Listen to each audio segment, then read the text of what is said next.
I was in a conversation with a group of people, and on the surface, I understood the point of what one of them said. But as he was describing it, it felt like the meaning had changed. And I tell you, I could feel myself like getting really worked up. So initially you started agreeing with him, but then you started deciding that you didn't.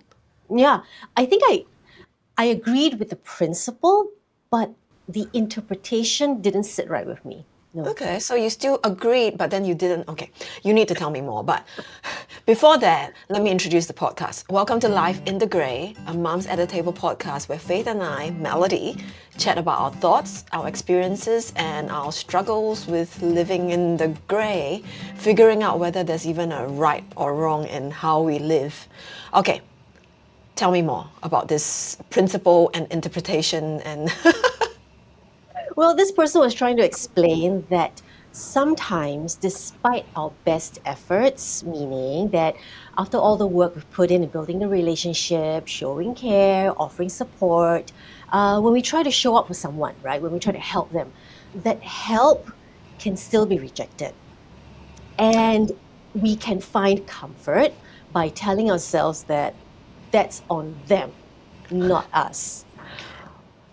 Yeah, well, yeah, yeah, I agree with him. I yeah, agree with right. the principle.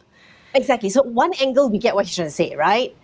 We Well, can it do. comes back to what we said the last episode, right? Like it's not me, it's you. So it's on you to accept the help or not, right? Right, and we can do our best and be kind and intentional, and communication is always a two-way street, right? Yeah, So there's yeah, us and them, and we can't yeah, control yeah. them, right?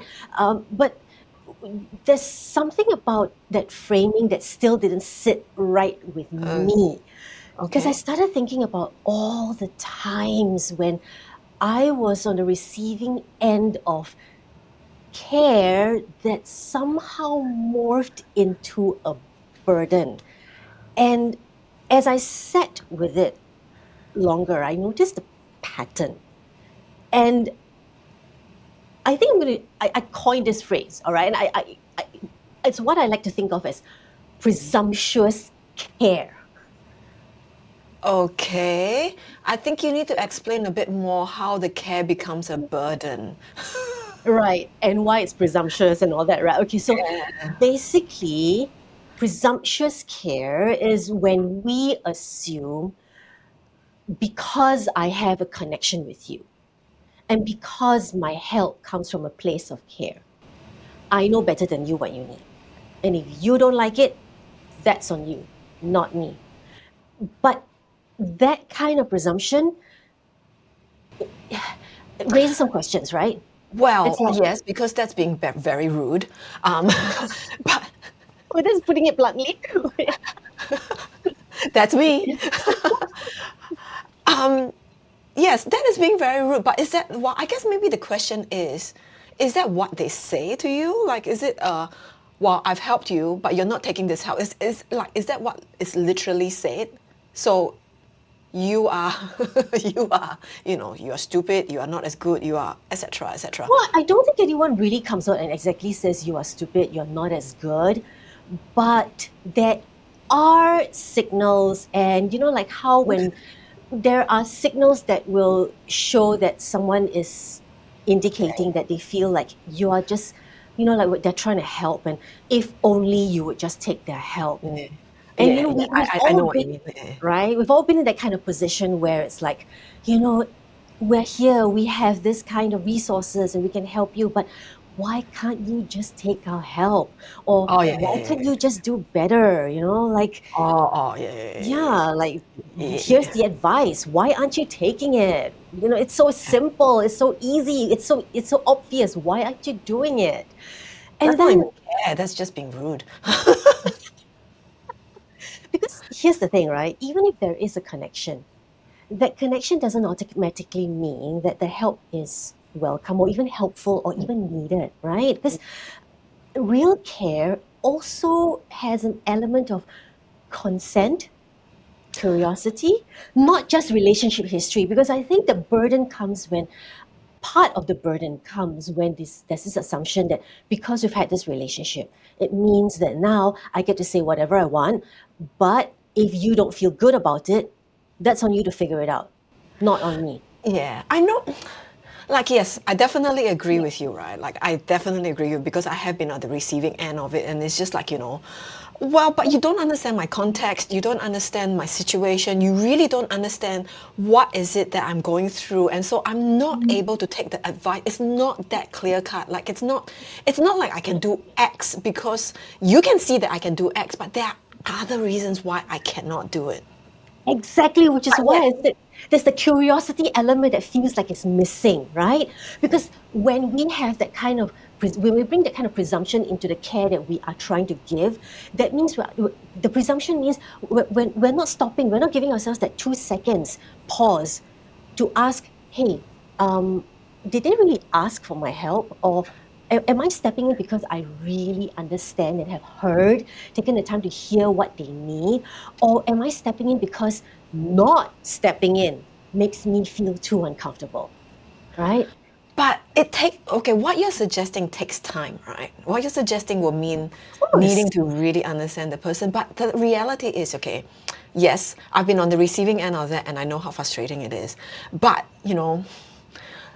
where this podcast is about full honesty and full Bring expression, it. right? So Bring it.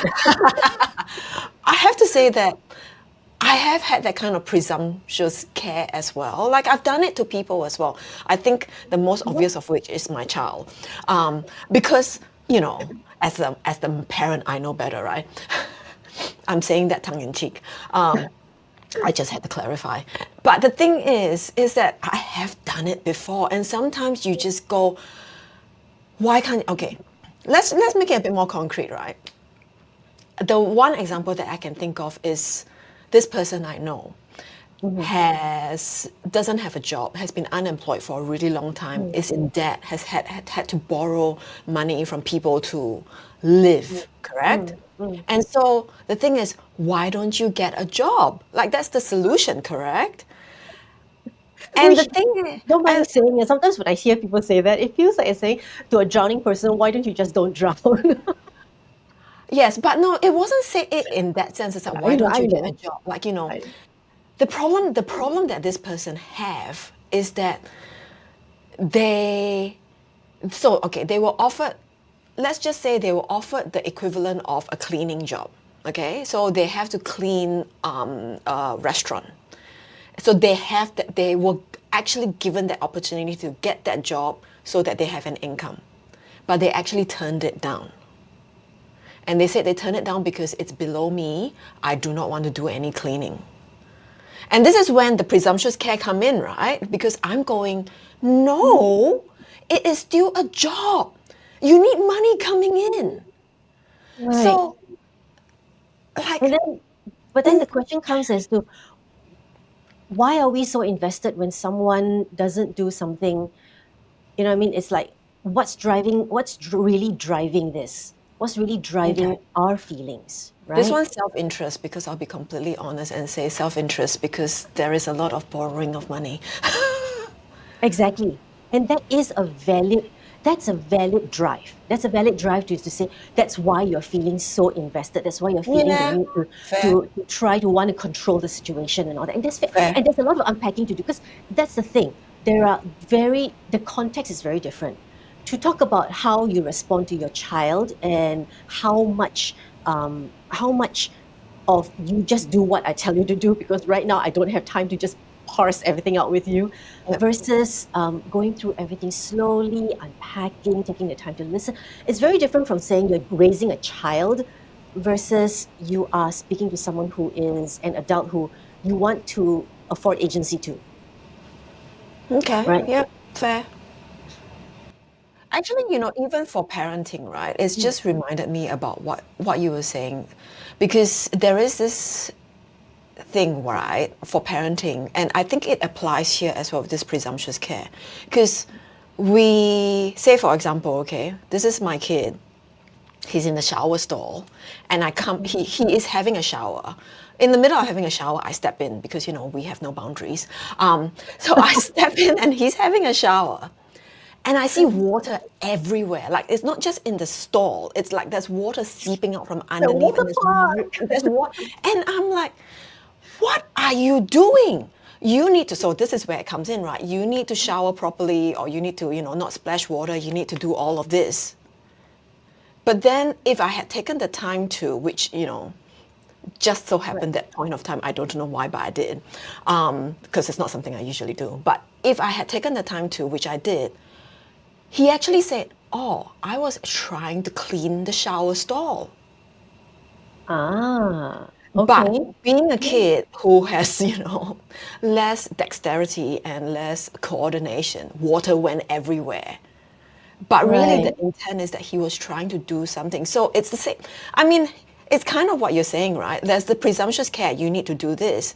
But then when you actually take the time to understand, actually, there is a Mm. whole story behind it.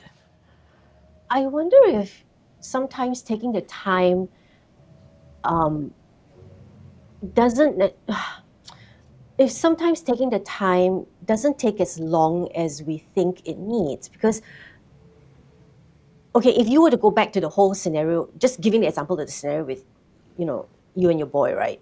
Um, if you were only given the 2 seconds to just stop and think, if I can redo this and I get one question or two questions, how would you have redone it? Not thinking like, oh, can I sit down and while he's like, in the nude and with water all over, sit down and have this long conversation. No, but just like instead of just no, stop it, don't do this, but redo it as like curiosity from a perspective of Yeah. curiosity, Yeah. What's happening? Why are you doing? What are you doing? right? And that doesn't take, Yeah. but you know what I mean? That the actual time. So time is very funny, right? The time it takes to ask that question is not long, but it feels like an eternity internally to stop, pause, wait, reframe, what's happening here.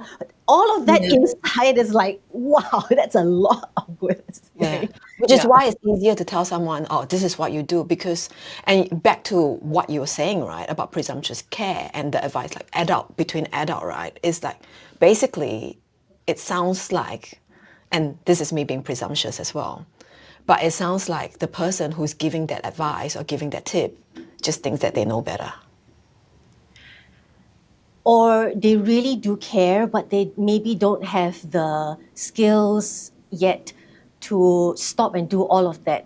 Take Yeah, take that time to do all of that internal stop questioning thing and all that. Like, yeah, wait, what's driving me? What did they ask for it? What's happening here? What's really happening inside of me? Because I think a lot of times when we jump into presumptuous care, and I say this because I have done it too. And I recognize that when I do this, and I recognize that this is not universal, I don't speak for everybody. But when I do it, often there is something else that's driving this need to step in yeah, without curiosity. yeah. There's often something else that is pushing curiosity away, that's Okay. pushing consent away. And that something has nothing to do with the other person and everything to do with me. And it's not Yeah. something I should be putting on that person to work out with me. It's not something I should put on that person to say, hey, I'm feeling uncomfortable right now. I know you've got your things that you have to deal with, but make me feel less comfortable, please, about this situation. It's like, this is my Because internal work. It's not your fault. I do this internal not by a myself. natural thing to do, though. It is not a natural thing to do. Like, it's very, very common for us to be reactionary. I agree. Because even as I recognize this now, because I am in a headspace where I feel safe, where I feel comfortable, where I feel that I'm all gathered and I'm with myself. But when I'm in a headspace where I'm just feeling threatened, I'm feeling fear, I'm feeling scarcity, forget it. I am I am back to my old patterns, old pathways. I And recognize this is it. the funny thing, right? Because you say that it's at a time when you're feeling threatened, there's scarcity and stuff like that, but you only recognize this looking back. When you are in it, all you know is I don't feel good and I'm reacting. Yes. And that is something that I think I'm working on because I do I do want to honor the intent behind people's actions. I can see the care, I can see the effort, and sometimes, I even feel the emotions behind their help. I can even feel a little bit of like their own desperation behind their help, that maybe it's the longing to connect, maybe it's this desperation to support, to feel useful, right? Whatever it is, but people are complex, right? And sometimes their help really isn't about me. It's about them, their discomfort, their fear, their identity, right? Whatever, they need to be the helper, whatever. um, and while I've learned to step away, to leave their help on the table, um, I I I still struggle with, like, just not wanting to let them down, Okay.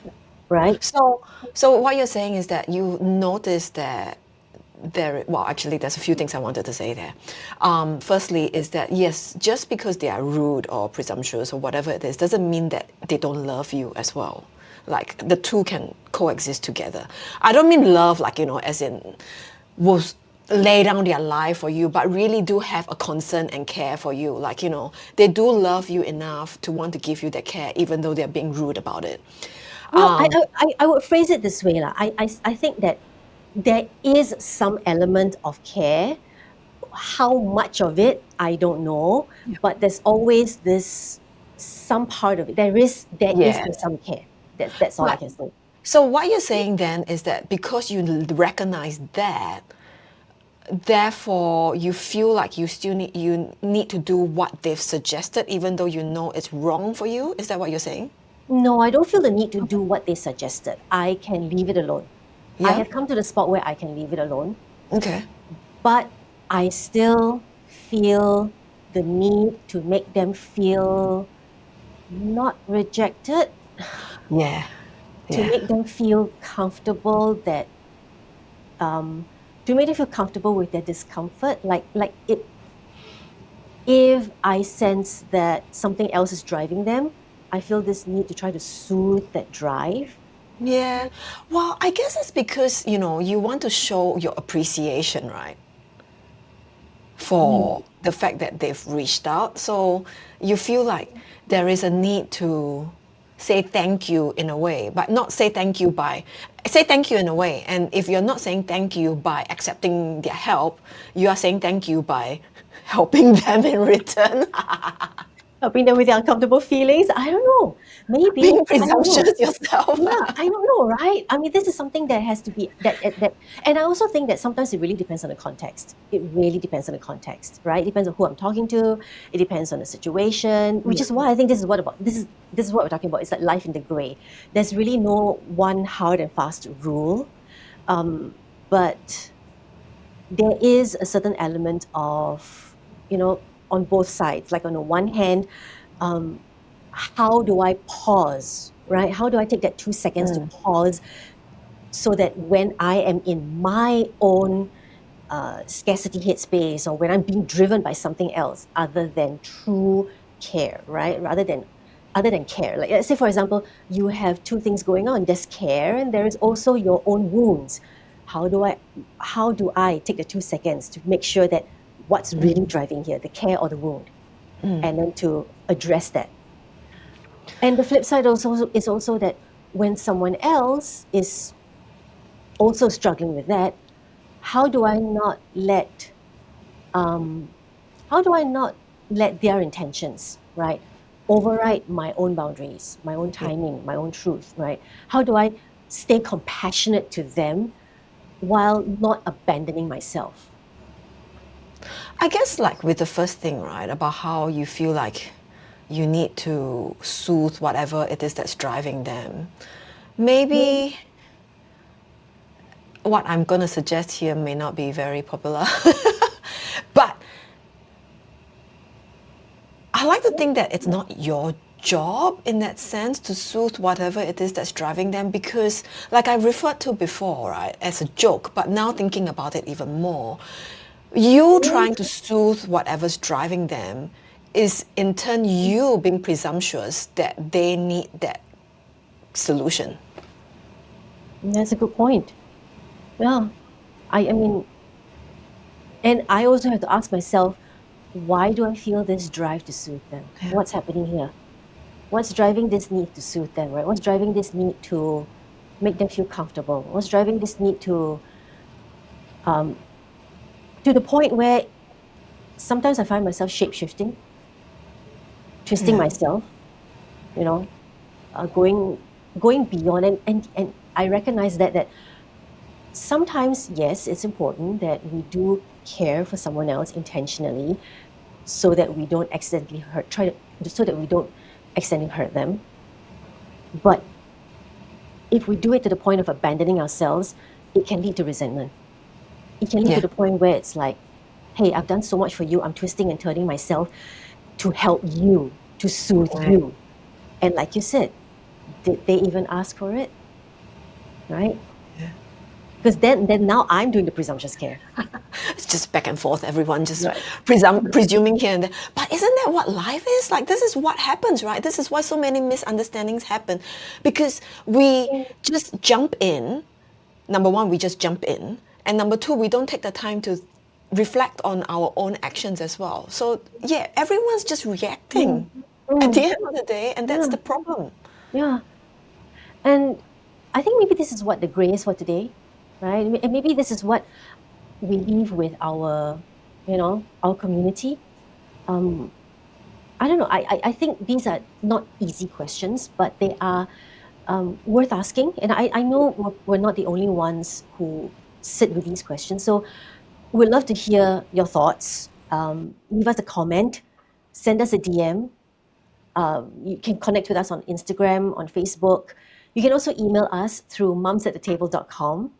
And if this conversation has really resonated with you, please give it a like, because it does help more people find us. And we do appreciate for those of you who already have given it a like and have shared it with your friends. Thank you so much for doing that. And well, this is Life in the Grey, a Mums at the Table podcast. Thank you so much for being here. Melody and I will be back next month.